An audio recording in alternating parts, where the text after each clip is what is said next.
Welcome to Kenton's videos. Enjoy the video. You start by preparing both devices so AirPlay can work reliably. Make sure Wi-Fi and Bluetooth are on, and ideally, both devices are on the same network. This reduces discovery issues. On your Mac, open Control Center or System Settings and confirm AirPlay or screen mirroring is allowed. This grants the necessary permissions. Once done, on the iPhone, swipe into Control Center, tap Screen Mirroring and look for the Mac name. This is the first actionable step to begin mirroring.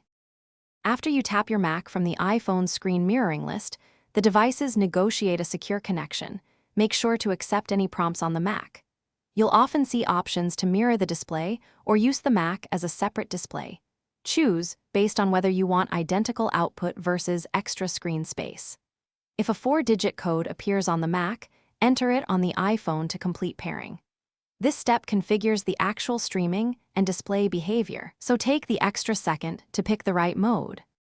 To finish, stop mirroring from the iPhone Control Center or the Mac menu bar when you're done. This closes the stream and frees resources. While connected, make sure volume, orientation, and display scaling on the Mac match the content so video and text remain sharp. If mirroring fails or stutters, first restart Wi-Fi and Bluetooth, toggle AirPlay off and on, and reboot both devices.